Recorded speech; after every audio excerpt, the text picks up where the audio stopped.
muli, kay magkita na puta bisa man lang ug kadali. Bakala nagwala pay kaon kung makahinano, at least makaubanti ka nga wala di samo.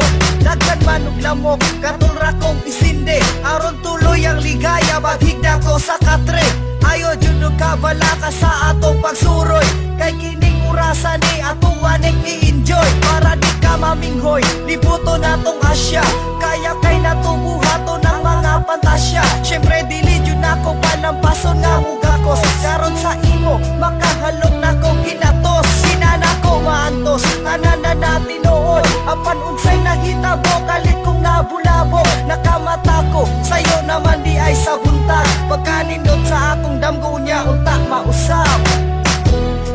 Sa damgo lang pati ka makauban, bahala dili mahitabo ang tanan.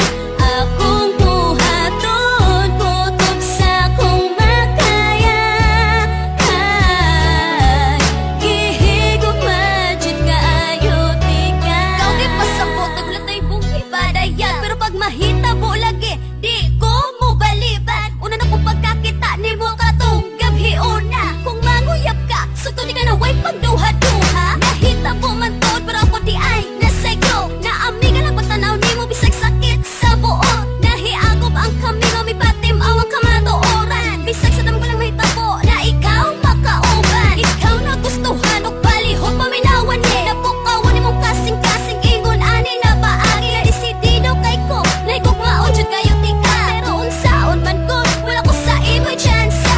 Kondenar akong kalag pagkita ka makitaan, pura ko kilo may bag-ayo sa imong tinanawan. Sa damgo na lang ba? Sa damgo na lang jud ba? Tungod sa kala may habit na ko ruma.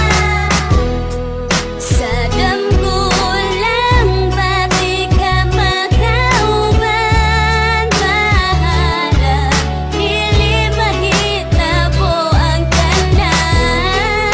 Akong buhaton kutob sa kong makaya, kay gihigop majud kaayo tika. Pagbukas akong mata, abin ako tinuod to, nakauban ko ikaw sarday to kadamgo. Akong gibati ato, murag dili masabtan. First time nakitabo na ikaw akong nahalukan. Una na kong pakita ni mo basta na kong ibuga, tungod sa imo pangkaanyag og bastang puti akong pwede lang unta na akong mahibawan. Bisag tuod lang gani ang imong pangalan, ang panganduyon taka usara ka ilusyon. Pag madam ko hanti ka permi kumalipayon, walang palapason na eksena na ikaw kakuyog. Gisabihan sa lugar na puno og bulak ang palibot, dito tika dalahon nakita rang duha layo sa saba og sa mapalay. Kuno